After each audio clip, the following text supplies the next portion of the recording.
I would like to wish you all a very good evening and welcome here at Sophia, where minds meet offline. Today, we're going to meet a quite extraordinary composer, Erik Satie, who lived between the centuries. He was born in 1866 and lived through the First World War until after the Versailles Pact in 1925. And he was something that was very well known at those times and that we today use in a way that we do not exactly know what we're saying. He was a bohemian. He started his life playing in cabarets, in cafes in Montmartre, which just became, in the late 1890s, the surrogate for Boulevard Saint-Germain. And Montmartre then became the quarter of the artists. Today, we will hear Pascal Roger play Erik Satie, and let's see some of the things we can say about this phenomenon, Erik Satie. Music for every day is what Jean Cocteau, praising Erik Satie for the music he wrote for his parade, Le Coq et l'Arlequin. Music for every day is what he asked for from all the composers of the time. Well, Erik Satie had blazed the trail away from Wagner's grandiosity and past Debussy's preciosity towards a new model, an ideal of a music for every day. In the same tract, Cocteau espoused the French variety theatre as one prototype for a renewal of French musical art. It maybe is not by chance that right at the same time, in 1914, James Joyce would praise the varietà, the cabaret, as the theatrical performance par excellence for Ireland. Seems strange that Cocteau did not put the two together.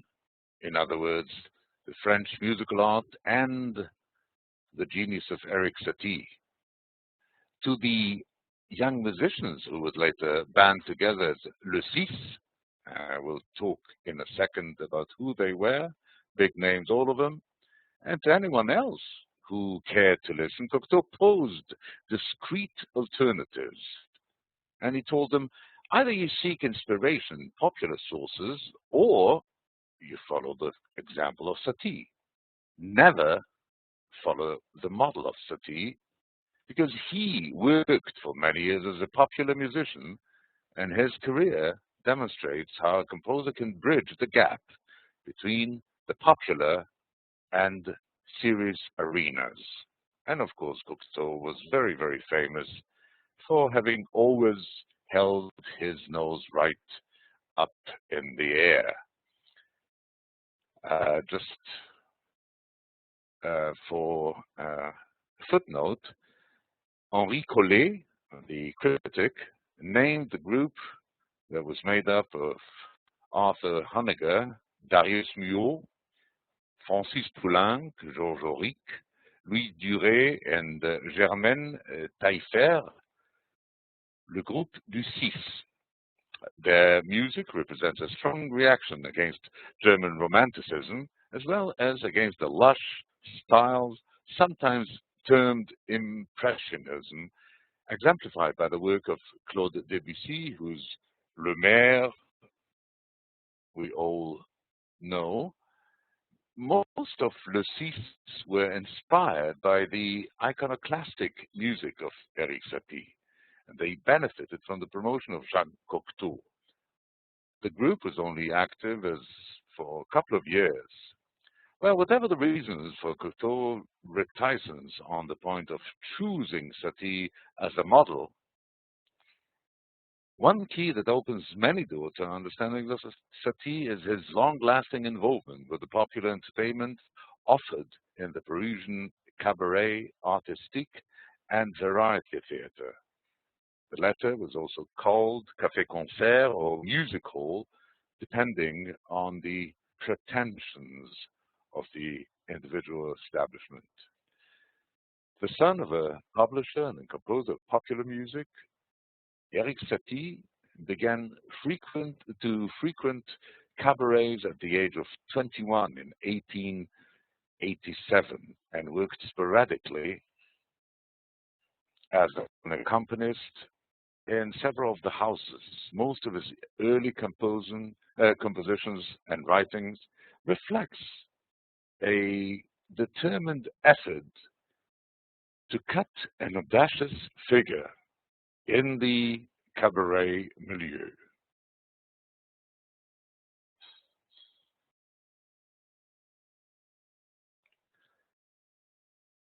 And we must say he succeeded to the extent that his eccentricities made him a distinctive and familiar personage on the Butte Montmartre, which in the second half of the 1880s had succeeded the Quartier Latin as the locus of Bohemian culture in Paris. Towards the end of the 1890s, Satie became an arranger and composer of popular chansons and waltzes. His music and manuscripts, most of them housed at the Houghton Library at the Harvard University and at the Bibliothèque Nationale de France in Paris. The music includes well over 100 of such pieces. The vast majority of them remain unpublished. One may appreciate his stature in the popular arena simply by noting that his principal collaborators were two of the most prominent entertainers in Paris, the cabaret satirist Vincent Ispa and the vaudeville chanteuse Paulette Darty. In January 1911, a sponsorship by Maurice Ravel suddenly brought Satie into the limelight of Parisian concert life. And to manage to stay in that limelight for the rest of his career, it was because Satie continually found ways to apply the parodic techniques of cabaret and the musical idioms of café-concert and music hall to the composition of concert works, piano suites, songs, orchestral pieces, and eventually even ballet. No less active as a writer, he also transplanted literary styles from the cabaret to music journalism, to fanciful autobiography, and to playwriting. Polemicists like Cocteau, as well as latter-day commentators, have been content at large to explain Satie acerbic miniaturistic art as a deliberate reaction against the Wagnerian sublimity. Let's see who has joined us. Hi, Spectro. Well, we'll wait and see. I hope that you came with everything that you need in order to be able to join us here. Let's see.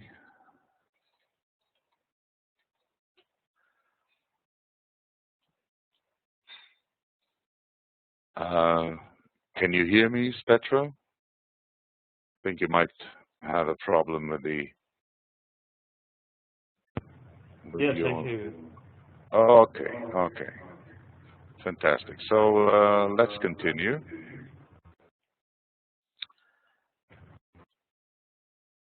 Uh, Satie's first biographer, Pierre-Daniel Templier, knew very little about his involvement with the Parisian entertainment music, and his second biographer, Rollo Myers, even found it kind of an embarrassment. In Roger Shattuck's landmark study, Satie's stint as a Montmartre piano player served as an exotic backdrop to his real career, which began once Ravel brought him out of obscurity, as I said before, in 1911. 20 years later, Grete Wehmeyer was actually the first to suggest that understanding Satie, sorry, and indeed his vast significance in the history of 20th century music depended on assessing his activities as a performer and composer of popular music. But Grete stopped short of providing such an assessment, and her review of the relevant manuscript sources was hurried and largely inaccurate. In the minds of some observers, till today, Erik Satie was simply an eccentric composer of weird and little ditties. True, his early musical education was unsatisfactory, and most of his work were miniatures for the piano, which seemed very much to defy any of the expected conventions of music.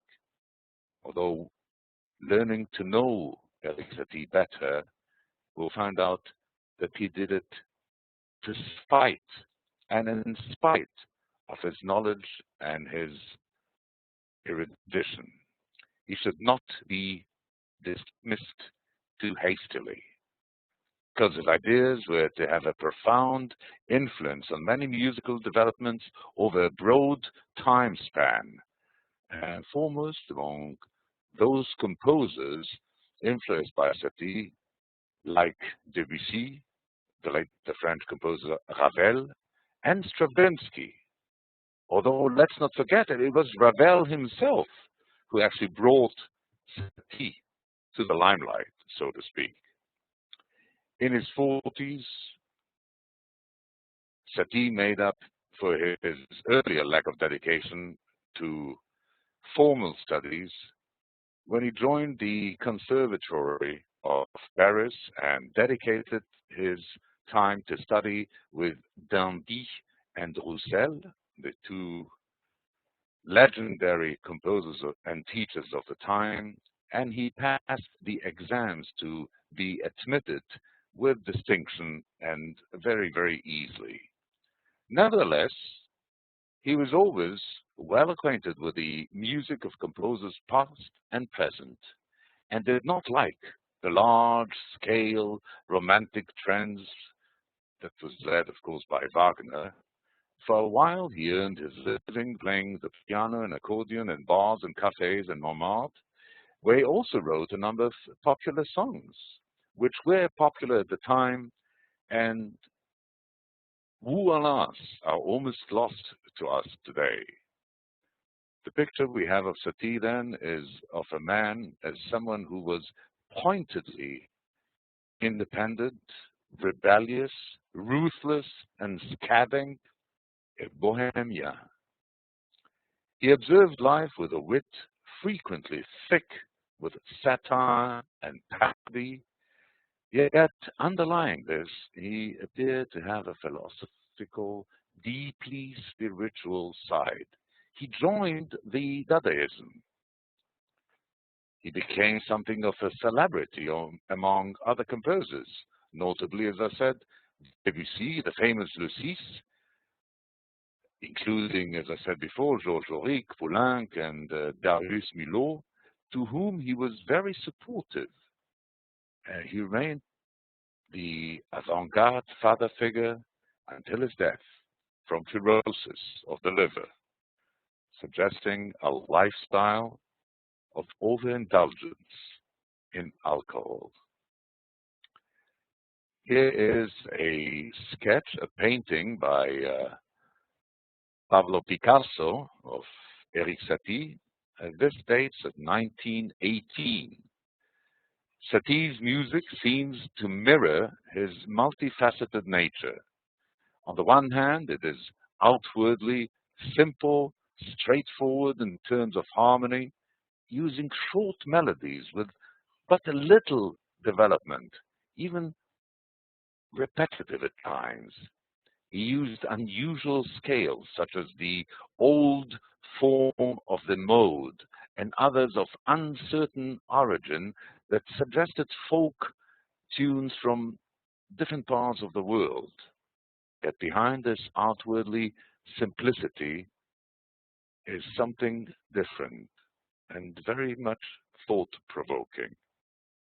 It has an attitude, a certain melancholy, a sadness, and often an ambivalence that makes it hard to fathom, to understand.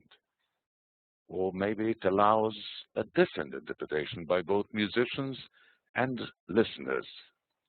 This is what is so great about the music of Erik Satie. Erik Satie, when successful, the performer of an Erik Satie piece creates a fantastic triangle between the music, the instrument, and the audience, such as but very few composers would do in the future.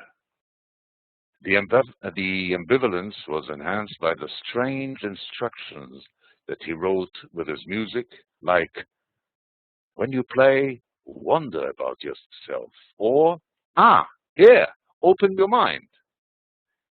Satie's music shows life from different points of view and is a genuine and new mean of expression.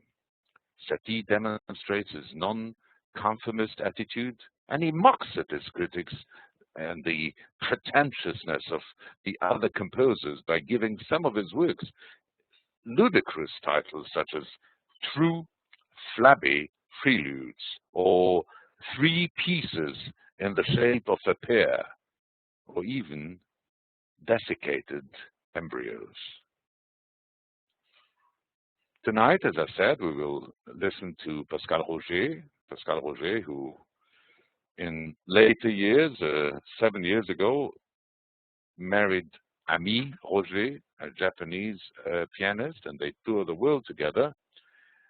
He is defined by many to be the ambassador of the French pianist, and he really exemplifies the finest in French pianism. His playing of Poulenc, Satie, Fauré, Saint-Saëns, Debussy, and Ravel is characteristic by its elegance, beauty, and delicate phrasing. His name is simply synonymous with the best playing of French repertory in the world today. I must add that I was lucky to listen to Pascal Roger in London playing Beethoven, a whole recital of Beethoven. And maybe I shouldn't have been surprised, but I was. The completely new window into the complex work of the master, of the monster, was quite extraordinary. Born in Paris, Pascal Roger became an exclusive Decca recording artist at the very early age of 17. He has won many prestigious awards, including 2 Gramophone Awards, a Grand Prix du Disque, and an Edison Award for his interpretation of the Ravel and Saint-Saëns concertos. As I say, he tours the world today with his partner in life and in music, Ami, and he collaborates with many fine artists as Pierre Amoyal, Chantal Juillet, London Winds, the Quatuor Isaïe, and Felicity Lott. What we are going to listen to today is taken from a disc that was first issued in 1984 by Decca. It's called Satie, the Three Gymnopédies.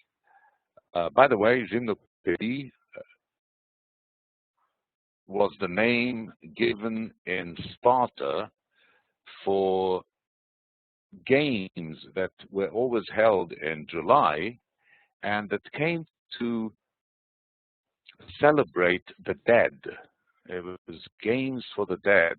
Later we would have the Requiem, but in the time of the Spartans, the Gymnopédie were games that celebrated the memory of the dead.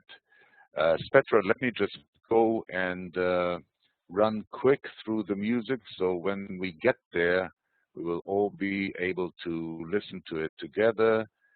And just a second, just make sure it's everybody who is familiar with the works of Erik Satie knows, as I said before, that most of his works were written as very short and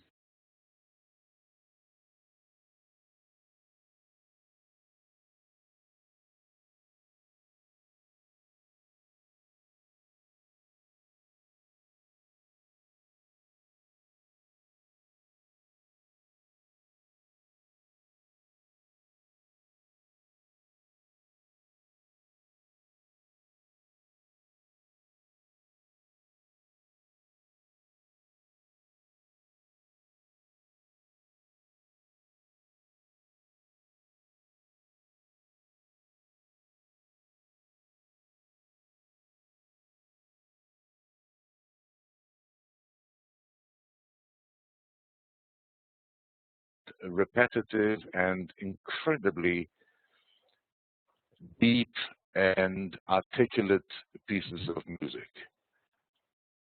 So let's see if we are all here. Let's see if you are with us. Okay, we'll have to wait a bit, Spetro, because it seems that you are not yet, as you came a bit late, you are not yet with us as far as the streaming of the music. Let's unmute you a bit. That's okay. Tell me a little bit about yourself, will you? Well, I'm Ukrainian, born in Poland, living in Britain, and actually in Madrid. Okay. A bit mixed. Well, sounds like the story.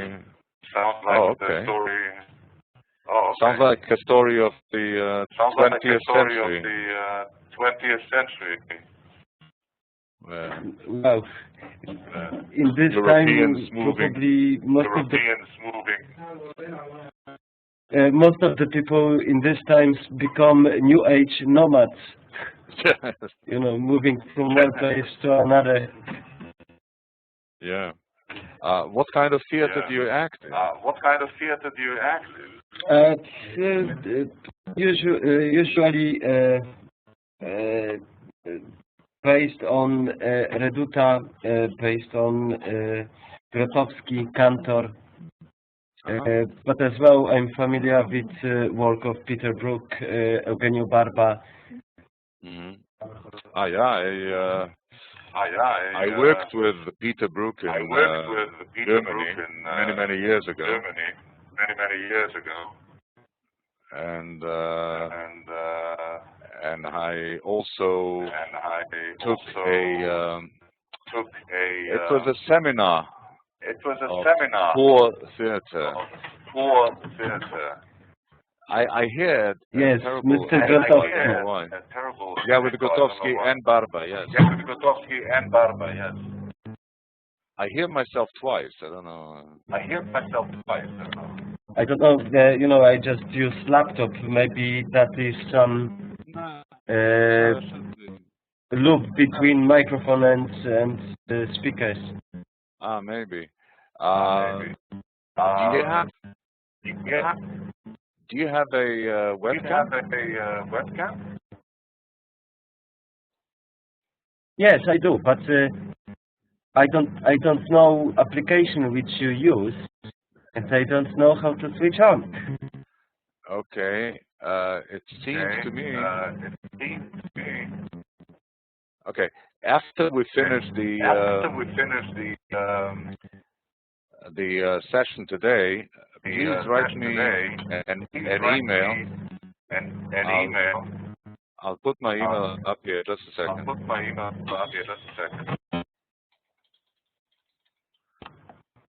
Here, can you see it? Just a second. It's in the chat. Can you see the chat box? That is yeah, my I see email. yours. Okay. If you would please write to me, I will send you the details how to check on the on all your equipment. Okay. But there is one problem. I use Linux. No problem. No problem at all. Okay. No Good. problem at all. One thing I wanted to go over with you now, because of this echo, I'm going to mute you if that's okay. Yeah, that's all right. I make a bit lower my microphone. Is that better? Don't. Yes, it's better now. But what I'm going to do, if you see, there's a list of participants with your name and my name. Can you see it? Yes. Okay. At the bottom of that list, it says raise hand. Can you see that? It should be gray now. Okay. I'll mute you. If you want to say something, anything at all, just click on raise hand and I'll give you. Okay. Okay. Okay, so let's see if we can start the music yet, if we are all together. No, we have some kind of problem here. Let me go very fast over this. We still have some problems here with the downloading. You see, because of the way that our program is built, and I'll tell you a little bit about Eusofia, about what we're trying to do. Eusofia, first of all, is a revival of the salon littéraire of yesteryears, you know, the places where the people, the philosophes, would come, sit down, and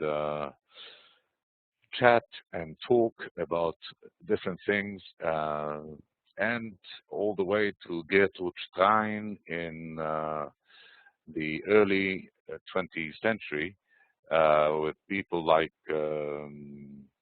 well, Erik Satie and Pablo Casals and Pablo Picasso, and many other intellectuals used to come to those salons and converse, discuss their new works, show things that they didn't show anybody else. This is what we are trying to do here in Eusofia. It's a place to all the curious minds to meet, share creativity. We have different guests. Tomorrow we have a guest, Tamar Halperin. She's a very gifted piano player. Towards the end of this month, the November 29th, we have another evening. It's number 3 already, with the countertenor Andrea Scholl. We had a meeting with Ton Koopman, the rather famous conductor who recorded all the Bach cantatas. We will have an evening with Umberto Eco, etc., etc. And Sofia is new. We've been live only about 2.5, 3, close to 3 months. And obviously our site is still being treated, and it's almost like Grotowski's poor theater. We do everything with less, but hopefully we'll be finished with everything sometimes in the near future. I don't want to say a date anymore because I've been saying next week, next week, next week now for 3 months, and it's not exactly happening. Yes. Go ahead. Yes, Petro. Go ahead. I hope you don't close door before audience like Grotowski used to do it in poor theater. No, I don't. For a very simple reason. I think I have more patience. Like Grotowski. I have one information for you. I have on display media object display. Only share web content media objects can be displayed. Other media objects are not supported. Okay. And okay. That's not a problem, Petro, because next time I will send you a link. And if you follow all the steps in that link, it should make everything okay. So, by the way, this where we are now is built on Linux. Our site is built on Linux. That's good. It shouldn't be a problem. It would be very interesting to listen to you more. We have one of our guests. I'm going to mute you because of the echo. Yes, that's okay. That's okay. One of our guests is the Playdeck Theater. It's something that was started in the United States. It's an improvisational theater, but not like the Commedia dell'arte. What it is they take anecdotes, stories from the audience, and then they go back for a minute or 2 minutes, really not more. This is a group of normally between 8 to 12 actors and normally about 2 musicians, and then they turn back and play back the story with their interpretation to the public. Very, very interesting, and they've been our guests now, and they will come back in January for some more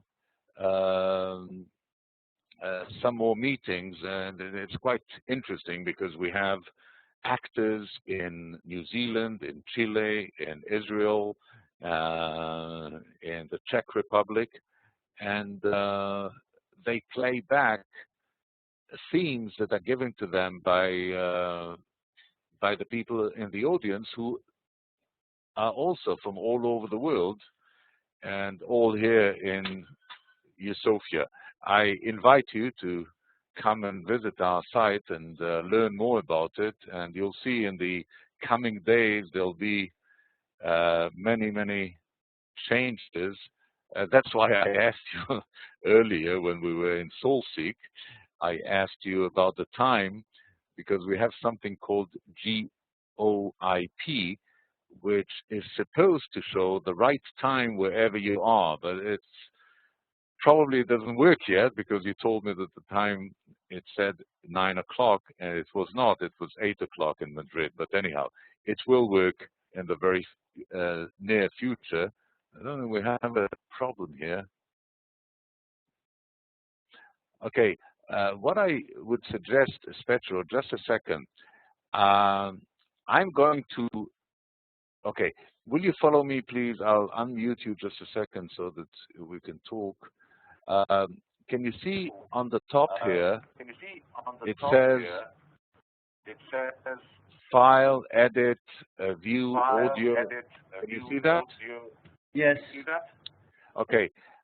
When you see that my microphone is gone, please click.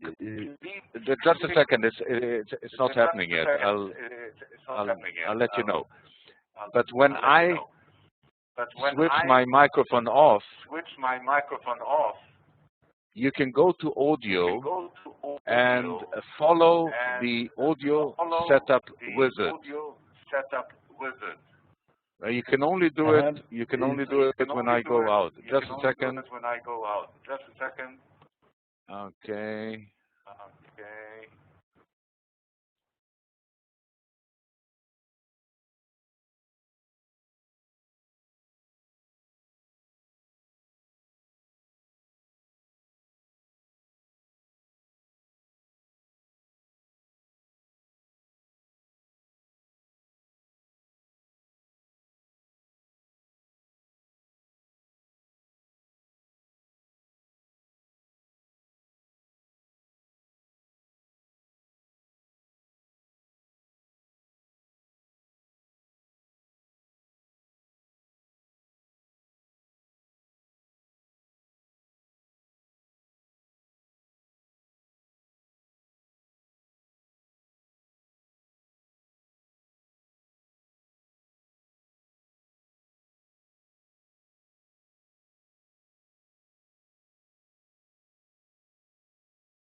Okay.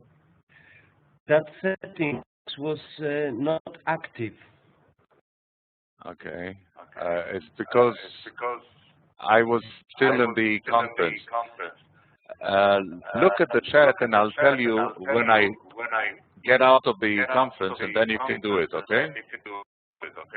Okay. I should click on integrate VoIP and volume. No. Volume setting. No. When I say okay in the chat box, please go to Audio Wizard, okay, and then just follow the steps, just to make sure that your equipment works with our equipment here. Okay? Just a second.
Well, seems like we might have a problem here with your equipment. Uh, well, I'll wait until you hear me. I think you don't hear me yet.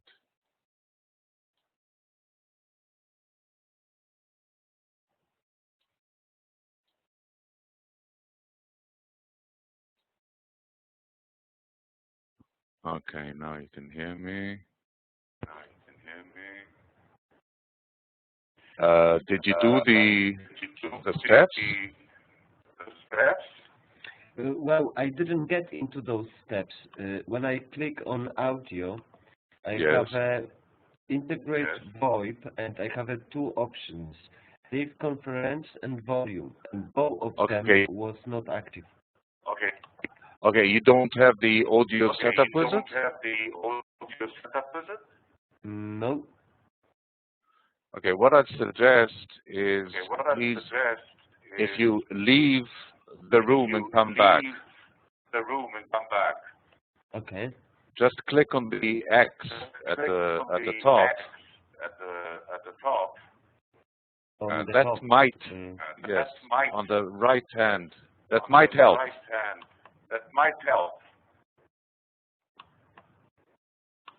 Well, close as well is not active. No, no, no. There's an X at the right top of the screen. Can you see it? You speak about browser. Yes, yes, at the right top of the browser. Yes. That's it. Okay. Oh. Return to the meeting.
Okay. Okay.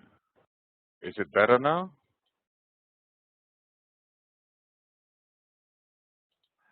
You can unmute yourself. Unmute yourself. Are you hear me? Yes, I hear you. How is now? Yes, I hear you. Okay. Sounds the same, but let's see if we can share the music. Just a second. Share the music. Just a second. Yes. I'm not sure. Did you go through the wizard, or you didn't have time? Well, I make before I get this page, I have another page with some auto Okay. configuration. Okay, very good. Configure. Okay. Okay, well, let's wait a couple of seconds. It might, maybe it will work, maybe not, I don't know. But the best thing is, after this meeting, if you would like to join us, I will send you an email with all the details, how to check your equipment Yes. before we join. Which is, let me just try something very fast. That's good. Let me see if this works.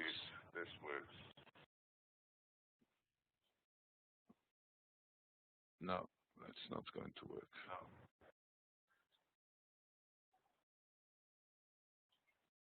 No, it's not going to work. No, we have a problem. Petro, thank you very much for coming, but you're not going to be able to listen to the music tonight. Okay, I make some research about the program. If you can send me the setups, I go through that. Yes, I And sent an nice to email. meet you.